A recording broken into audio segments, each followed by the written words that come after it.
안녕하세요. 저는 50대 자영업자입니다. 작은 치킨집을 하나 운영하고 있어요. 이 유튜브 채널을 우연히 알게 된 뒤로 매일같이 보고 있는데요. 오늘은 특별히 제 이야기를 하고 싶어서 이렇게 찾아오게 됐습니다. 사실 그동안 제 딸을 모질게 괴롭히던 안사돈과 사이 때문에 참 힘들었어요. 당장 이혼시키고 싶었지만 마음처럼 쉬지 않았는데 제가 인복이 있는지 은인을 잘 만난 덕분에 마침내 그 집안과의 지긋지긋한 악연을 끊어낼 수 있었네요. 현재 제 딸은 누구보다 행복하고 당당한 이혼녀로 잘 살고 있고요.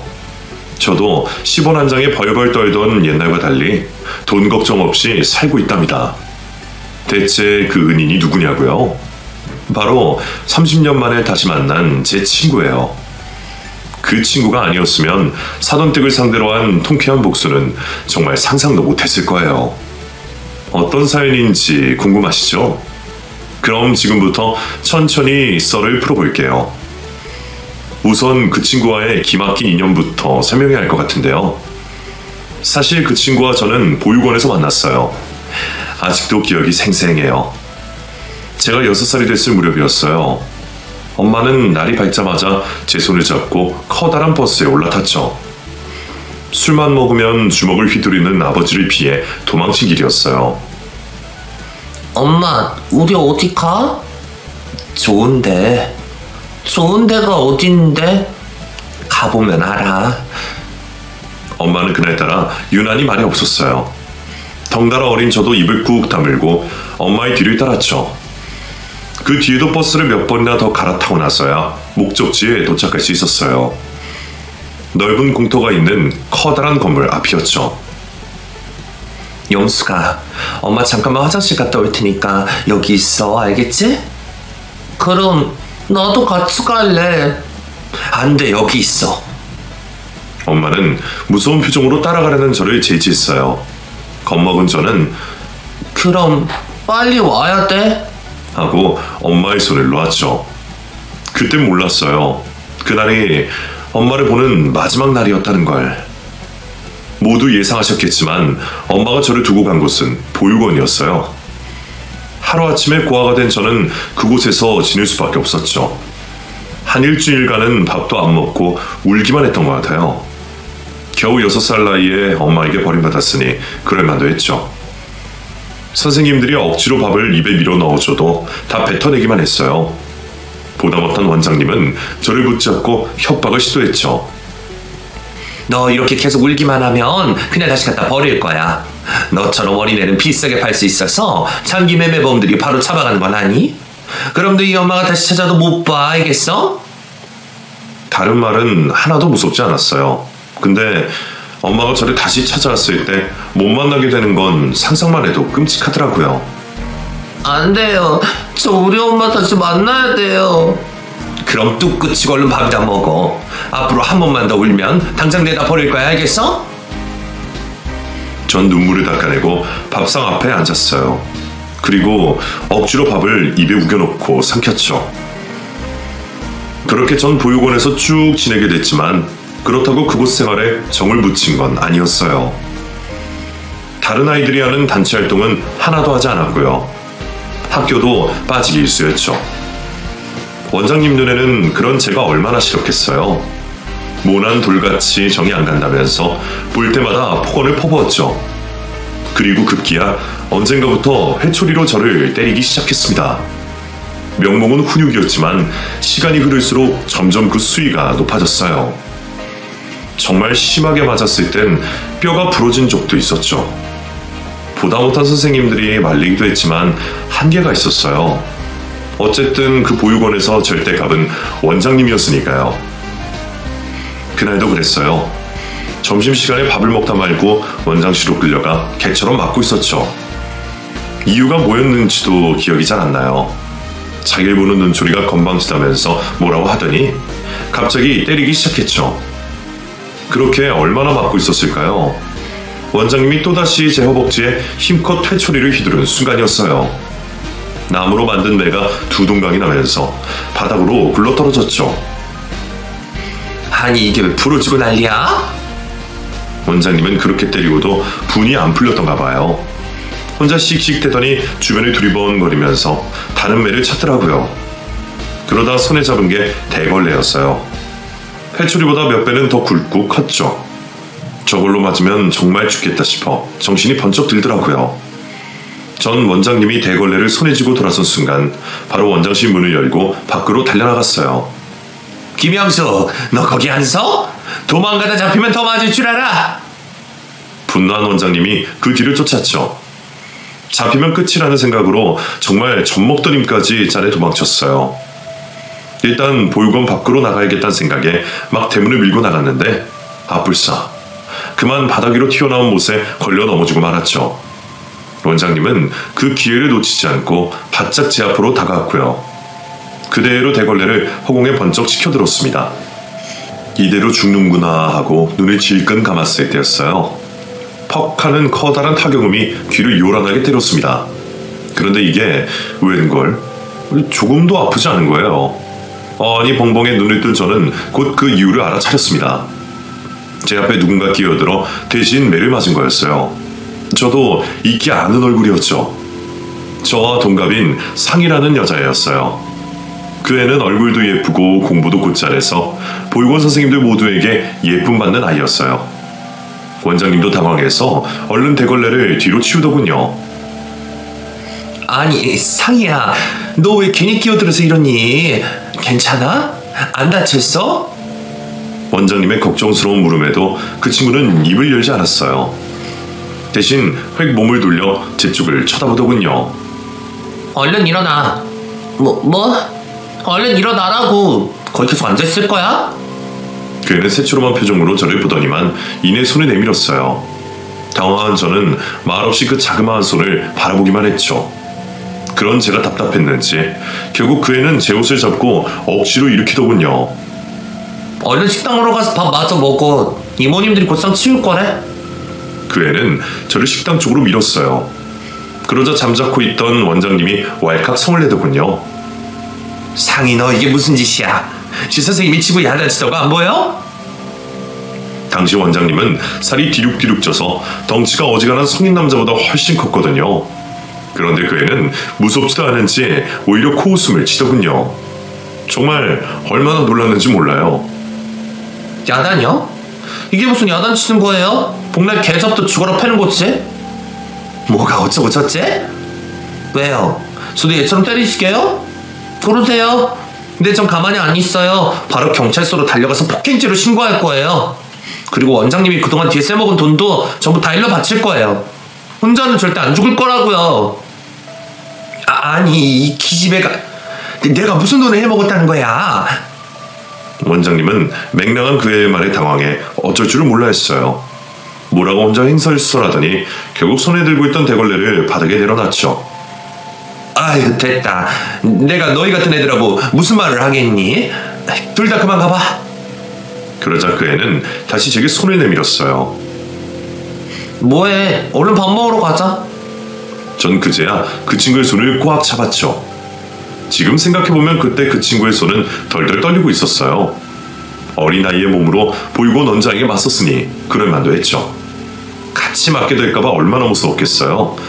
그런데도 그 친구는 저를 위해서 용기를 내준 거예요. 다른 선생님들도 쉬쉬하면서 모른 척 했었는데 말이죠. 그 뒤로 저희는 둘도 없는 친구가 됐어요. 저는 그 친구 덕분에 학교도 성실하게 다니기 시작했고요. 생전해본 적 없던 공부도 하게 됐어요. 우리같이 가진거 없는 고아들은 공부라도 열심히 해야 되는 거야. 그래야 성공할 수 있다고. 난 별로 성공 안 해도 되는데. 얘가 철없는 소리 하고 있네. 언제까지 우리가 보육원에서 공짜로 먹고 자면 지낼 수 있을 것 같니? 동갑인데도 그 친구는 저보다 훨씬 똑부러졌어요. 의지할 곳이 없던 저는 자연스럽게 그 친구에게 기대게 됐죠. 친구는 때론 엄마 같고 때로 언니 같이 저를 잘 이끌어줬어요. 그 친구 덕분에 보육원에 있는 다른 아이들과도 조금씩 어울릴 수 있게 됐죠. 정말 얼마나 고마웠는지 몰라요. 꼭 성공해서 제가 입은 은혜를 갚아주고 싶었죠. 그런데 그 기회는 생각보다 빨리 찾아왔어요. 그 친구와 제가 10살이 됐을 무렵 웬 젊은 부부가 아이를 입양하고 싶다면서 찾아왔는데요. 글쎄 막 10살이 된 여자아이를 원한다고 하더군요. 흔치 않은 일이었어요. 보통 입양은 나이가 어릴수록 더 잘 되거든요. 하다못해 유기견 센터에 있는 개들도 어릴수록 입양이 잘 되잖아요. 참 우습죠. 사람도 개도 나이를 먹으면 더는 선택받지 못한다는 게 말이에요. 어쨌든 저희처럼 이미 다 커버린 여자아이를 원하는 건 특이한 경우였어요. 알고 보니 그 부부의 딸이 몇 년 전 병으로 죽었는데 살아있었으면 딱 저희 나이였을 거라고 하더군요. 이건 둘도 없는 행운이야. 그러니까 무조건 붙잡아야 한다고 알겠니? 원장님이 그렇게 닥달하지 않아도 이미 친구는 그 부부가 마음에 든 눈치였어요. 집안도 제법 부유해 보였고 무엇보다 둘 다 자상해 보였거든요. 대학 교수라는 남편은 저희를 대할 때도 어른 대하듯이 존댓말을 써줬고요.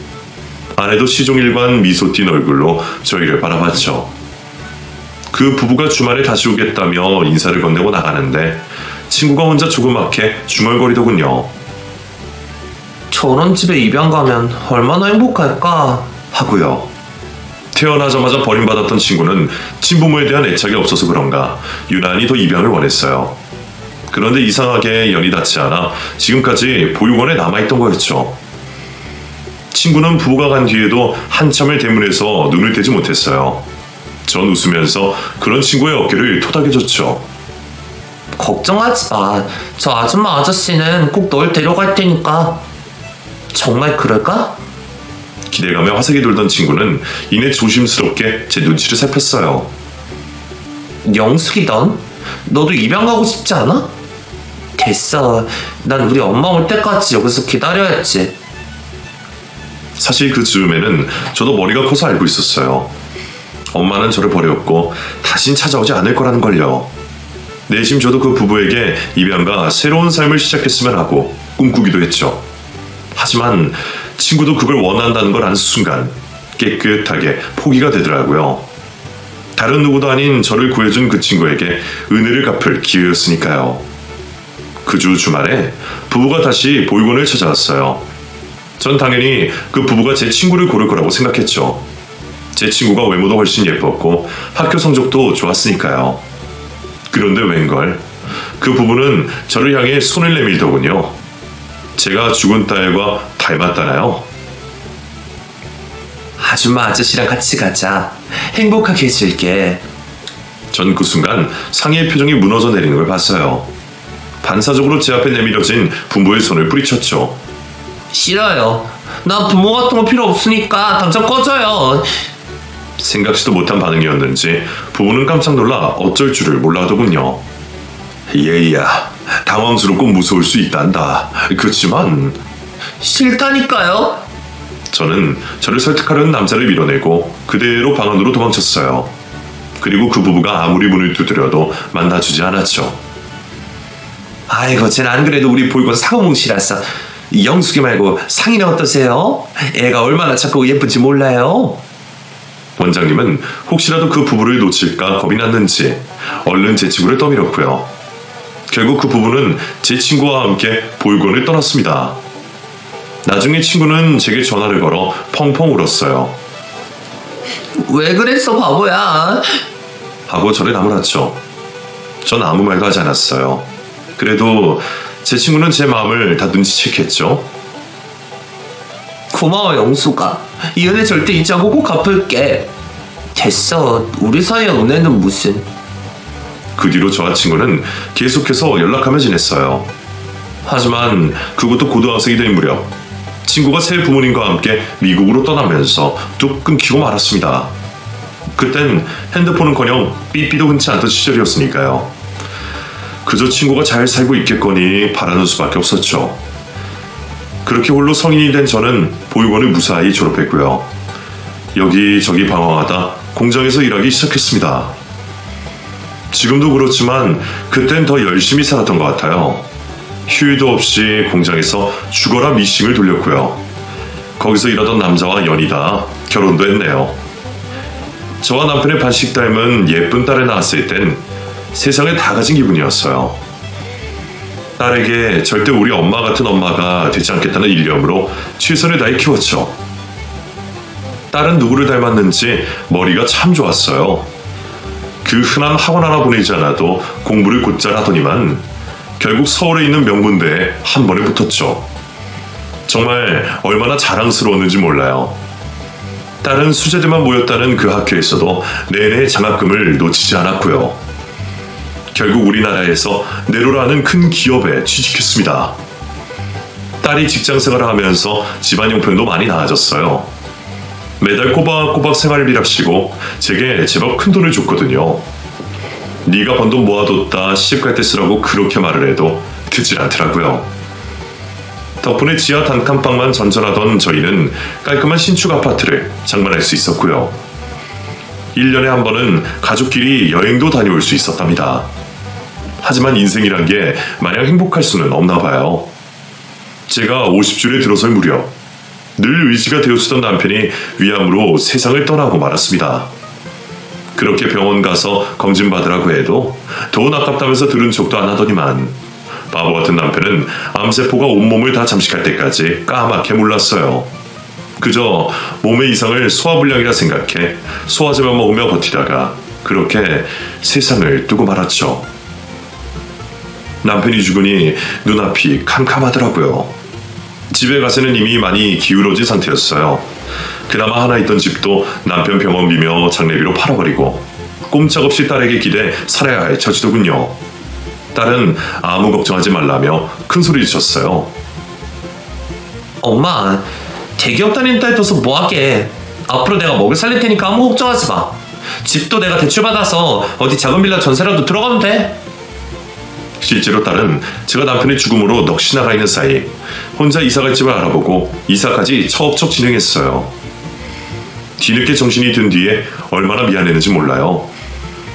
저도 아직 젊은데 딸에게 마냥 짐이 되고 싶지 않았어요. 그래서 부랴부랴 일자리를 알아보기 시작했죠. 하지만 진작 결혼과 육아로 경력이 단절된 40대 아줌마를 써줄 곳은 많지 않았어요. 간신히 제 사정을 딱하게 여긴 동네 식당 사장님 덕분에 주방 보조로 일할 수 있게 됐죠. 처음 해보는 식당 일은 참 힘들었지만 그래도 딸이 있어 견딜 수 있었어요. 딸은 남편이 죽은 뒤로 자기가 가장 노릇을 해야겠다 여겼는지 부쩍 더 일을 많이 하기 시작했죠. 정신을 차려보니 어느덧 딸의 나이가 30이 코앞이었어요. 이러다 노처녀로 평생 늙어 죽는 게 아닌지 덜컥 걱정이 되더군요. 빨리 아무나 만나보라고 닥달을 해도 자긴 결혼 생각 없다면서 천하태평이었어요. 정말 어찌나 속에서 천물이 나든지. 제가 같이 일하는 아주머니들에게 하소연을 자주 했었는데요. 그럴 때마다 아주머니들은 걱정 말라고, 원래 결혼 생각 없다고 하는 애들이 더 빨리 간다며 우스갯소리를 하곤 했죠. 그땐 그냥 같이 웃어 넘겼는데 누가 알았겠어요. 딸이 설마 혼전 임신으로 급하게 결혼을 하게 될 줄은 말이에요. 오랜만에 딸과 함께 저녁을 먹은 날이었어요. 그중 딸이 야근하는 날이 많아서 보통 밥을 회사에서 먹고 들어왔거든요. 간만이다 싶어 딸이 좋아하는 고등어도 구워주고 청국장도 끓여줬죠. 그런데 밥상 앞에 앉기가 무섭게 딸이 화장실로 달려가더니만 구역질하는 거예요. 직감적으로 이건 임신이다 싶었죠. 딸을 추궁했더니 아니나 다를까 만나는 남자가 있다고 하더군요. 같이 회사 다니는 사수인데 같이 일하다 정이 든 모양이에요. 사귀는 사람이 있었으면 얼른 인사를 시키고 날짜를 잡았어야지. 이렇게 대뜸 애부터 뵈면 어떡해. 임신이 될 줄 알았나 뭐. 결혼은 엄마 때문에라도 좀 더 늦게 하려고 했단 말이야. 나 결혼하면 엄마는 혼자잖아. 딸이 그렇게까지 저를 생각하고 있을 줄은 몰랐던지라 그 말에 눈물이 핑 돌더라고요. 전 딸의 어깨를 끌어안고 다독였어요. 엄마가 뭐가 혼자야. 결혼하면 사이도 생기고 소녀도 생기는데 오히려 너랑 둘이 있을 때보다 덜 외롭지. 진짜? 진짜. 그러니까 얼른 데려와서 인사시켜. 사이 얼굴 좀 보자. 그 주 주말에 딸은 바로 예비 사위를 데려왔어요. 생전 연애 한 번 안 해본 내가 남자를 잘 골랐을지 내심 걱정이었는데 웬걸 생각보다 더 괜찮더라고요. 훤칠한 키에 수도분한 얼굴, 무엇보다 딸에게 참 다정한 게 마음에 들더군요. 제 앞에서 목소리를 덜덜 떨면서 긴장하는 것도 오히려 사람 냄새나서 좋더라고요. 게다가 이 무슨 기막힌 인연인지 예비 사이도 어릴 때 아버지가 돌아가시고 치킨집 하는 어머니와 단 둘이서 살고 있다고 하더군요. 물론 저도 딸 가진 엄마로서 딸이 보다 나은 집에 시집가길 바라는 것도 사실이에요. 하지만 잘난 집에 시집가 무시당하며 사느니 비슷한 집안의 시집가 마음 편하게 사는 게 낫겠다 싶더군요. 다행히 예비 안사돈도 큰 반대 없이 두 사람의 사이를 허락했다고 해요. 그렇게 딸은 배가 더 불러오기 전에 급하게 식을 올렸고요. 이듬해 겨울 딸을 꼭 닮은 예쁜 손녀가 태어났어요. 마냥 어린애 같기만 하던 제 딸이 어느새 커서 자기 가정을 꾸리고 엄마가 되다니 참 대견하고 장하더라고요. 딸은 출가 외인이라고 하잖아요. 확실히 딸을 시집 보내고 나니 전처럼 얼굴을 자주 볼 수는 없었어요. 신혼집도 혹시라도 사이가 불편할까봐 자주 가지 않았죠. 그래도 통화는 자주 했었는데 언젠가부터 딸의 전화가 점점 뜸해지더라고요. 그게 내심 서운하던 어느 날이었어요.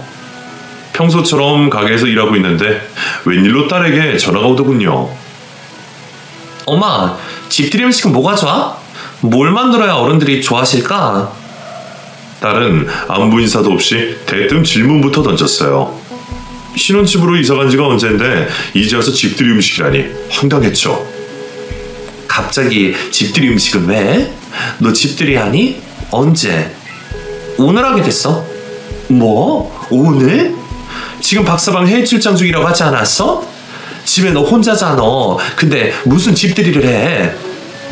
몰라. 어머님이 갑자기 친구분들을 데리고 오겠다고 하시네. 딸의 곤혹스러움이 수학이 넘어까지 전달됐어요. 당일 통보로 집들이라니 그럴만도 했죠. 아니, 사부인은 무슨 말도 없이 그렇게 친구들을 데려온다니. 세정이도 봐야 하는데 너 혼자 뭘 어쩌라고. 미룰 순 없대? 내가 전화로 얘기해 줄까? 아니야, 그러지 마. 나 혼자 알아서 해볼게, 엄마. 딸은 그대로 전화를 끊었어요. 당장이라도 달려가고 싶은 마음이 굴뚝 같았지만 가게 일이 있어서 그럴 수가 없었죠. 그날따라 또 손님은 어찌나 많은지 몰아치듯 일을 끝내고 났을 땐 어느덧 늦은 밤이었어요. 전 가게를 나오자마자 바로 딸에게 전화를 걸었어요. 하지만 신호음만 한참 갈 뿐 연결이 되지 않더군요. 몇 번을 걸어봐도 마찬가지였어요.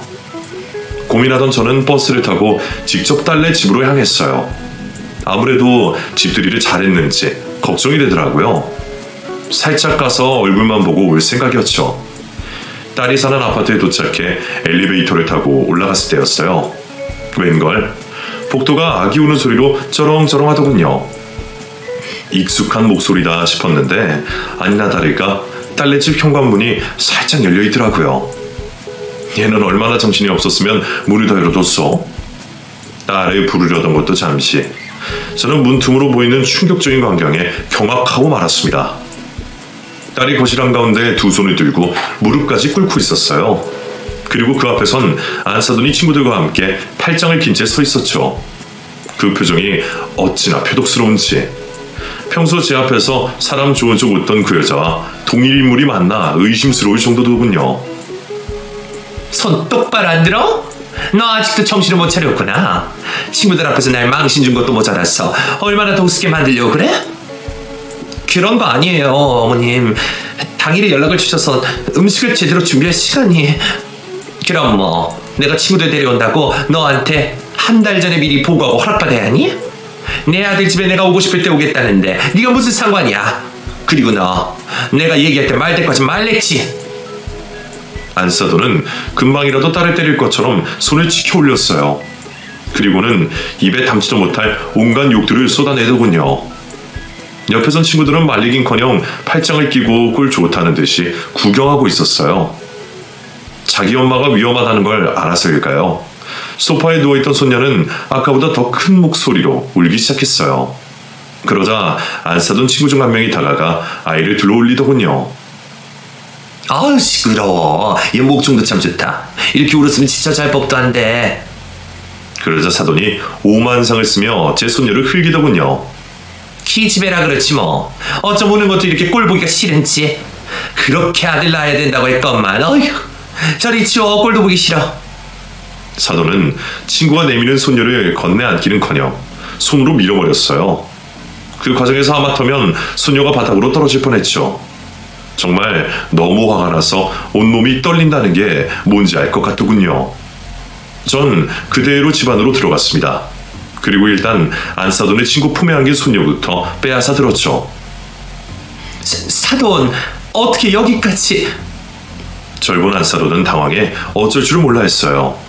하지만 그것도 잠시 곧 이를 악물고 태어난 척 저를 바라보더군요. 아니, 이렇게 연락도 없이 오시면 어떡해요? 안사돈도 저희 딸한테 연락도 없이 친구들하고 쳐들어온 거 아니었어요? 저도 제 딸 집이니까 연락 없이 온 것뿐인데요. 그러자 제 말에 안사돈은 코웃음을 쳤어요.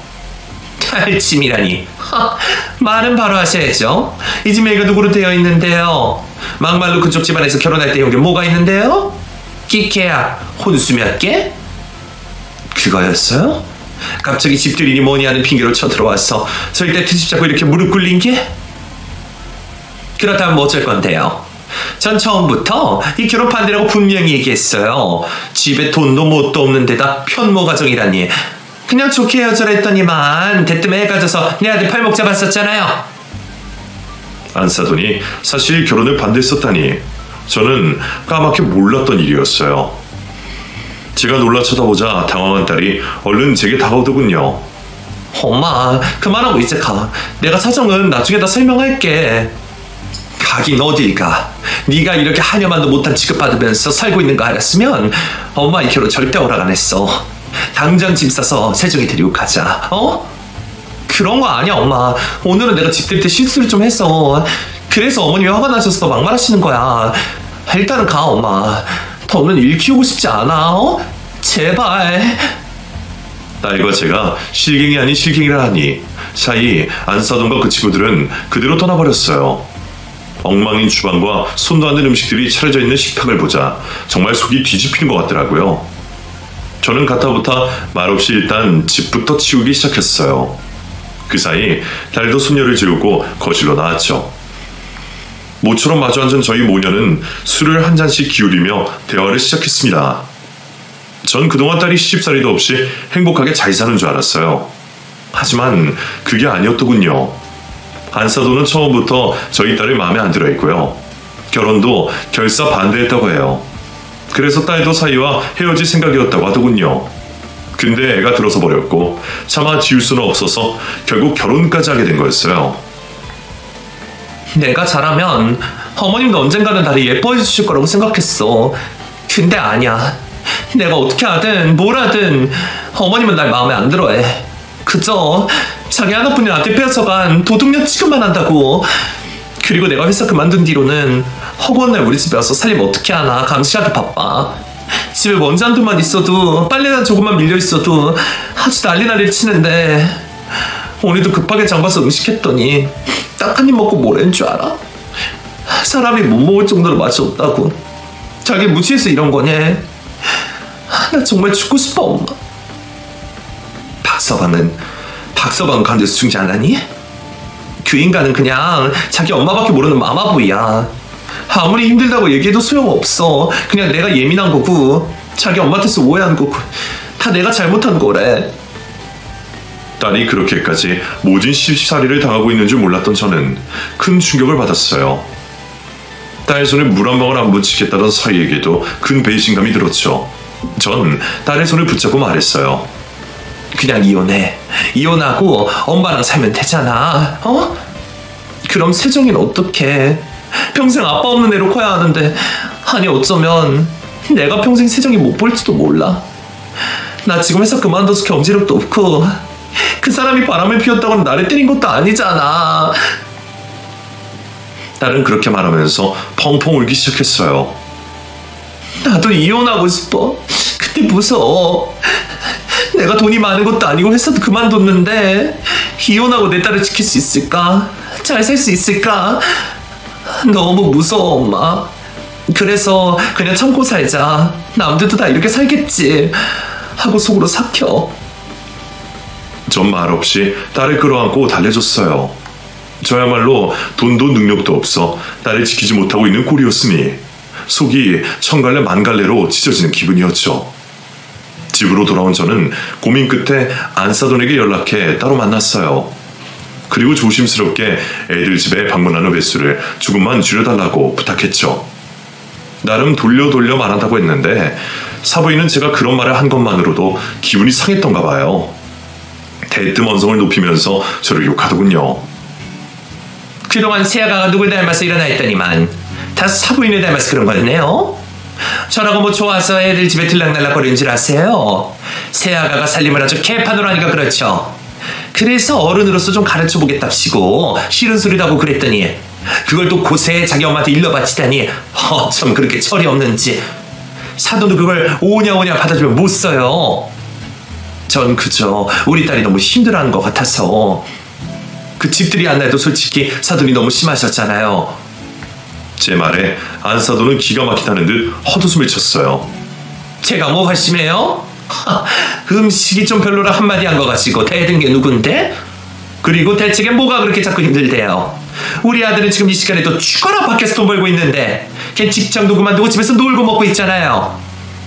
저희 딸이 뭘 놀고 먹고 있어요. 애 키우고 살림하잖아요. 직장도 그것 때문에 그만둔 거고요. 아이고 저 남편 없이 치킨집 하면서 저희 아들 잘만 키웠어요. 그거 다 핑계라고요. 사부인 정말 이러실 거예요? 왜요? 못 참겠으면 이혼시키세요. 그게 저도 바라던 바니까. 이런 별 볼 일 없는 집구석에 장가 보내려고 제가 그렇게 힘들게 아들 키워놓을 줄 아세요? 우리 아들 지금 이혼해도 걔보다 더 조건 좋은 여자랑 결혼할 수 있다고요. 차라리 이혼시키라는 사부인의 말에 더는 할 말이 없더라고요. 결국 저는 불을 삭히며 먼저 일어설 수밖에 없었어요. 그 뒤로도 상황은 크게 나아지지 않았어요. 아니, 오히려 더 나빠졌죠. 저 때문에 화가 났다는 걸 시위하듯 사부인은 매일같이 애들 집으로 갔고요. 딸의 육아 방식이며 살림에 대해 이것저것 트집을 잡았습니다. 슬쩍 사위에게도 말을 해봤지만 자기가 할 수 있는 게 없다며 모르쇠 해버리더군요. 오히려 사위는 그러게 장모님 왜 괜히 일을 크게 만드셨어요. 저희 엄마 화나면 진짜 무서운데 하면서 제 탓을 하더라고요. 정말 얼마나 헛딱지가 나든지. 그래도 어째요.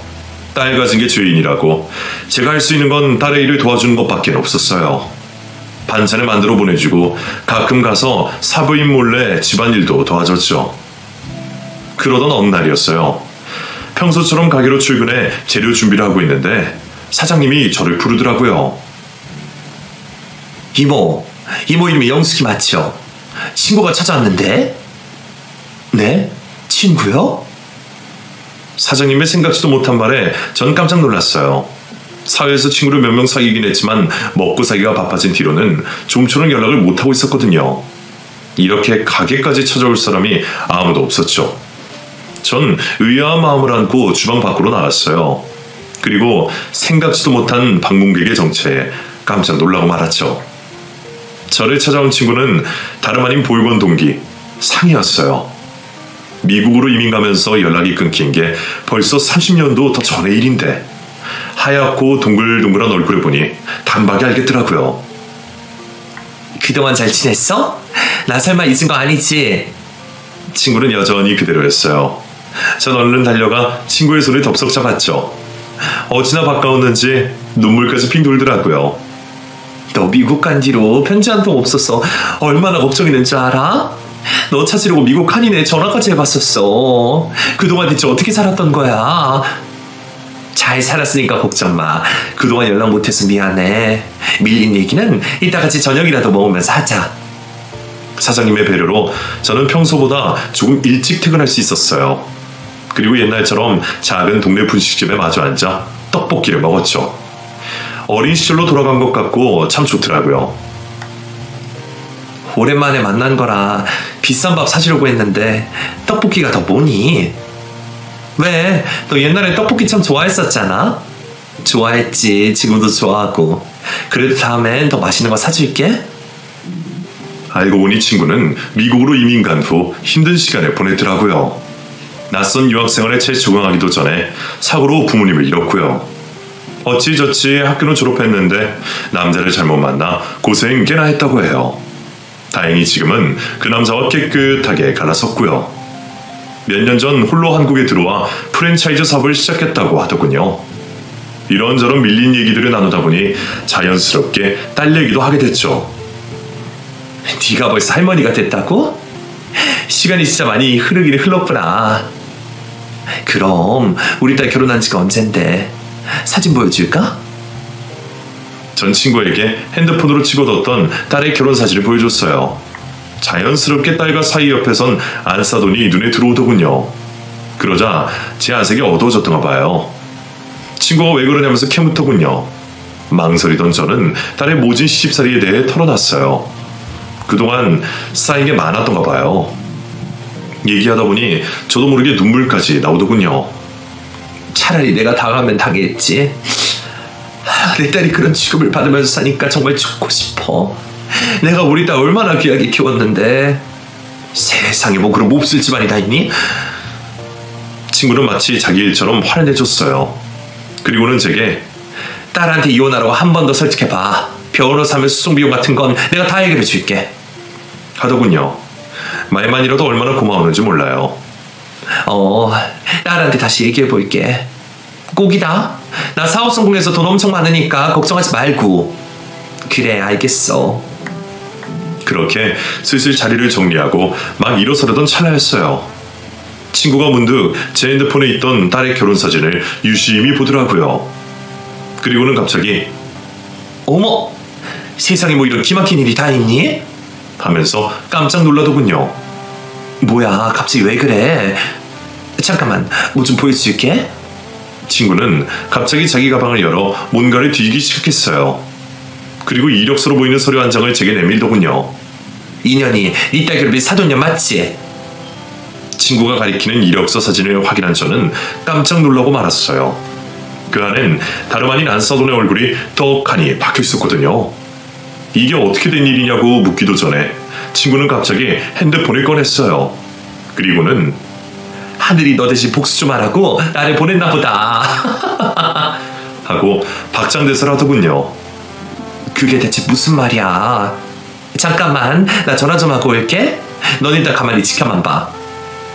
친구는 커피숍 밖으로 나가 누군가에게 전화를 걸더군요. 그리고 그렇게 30분쯤 지났을까요? 커피숍 문이 열리면서 웬 여자가 친구와 함께 들어왔어요. 별 생각 없이 여자의 얼굴을 확인한 저는 깜짝 놀라고 말았습니다. 다름 아닌 안사돈이었거든요. 안사돈은 고개를 푹 숙이고 마치 죄인처럼 덜덜 떨고 있었어요. 아니, 사돈이 대체 여긴 어떻게... 그게... 그동안 제가 너무 무례했죠. 죄송했어요. 사돈은 친구의 눈치를 보며 제게 고개를 조아렸어요. 생각지도 못한 일에 전 어안이 벙벙했죠. 갑자기 왜 이러세요? 진작 사과드렸어야 하는데 죄송해요.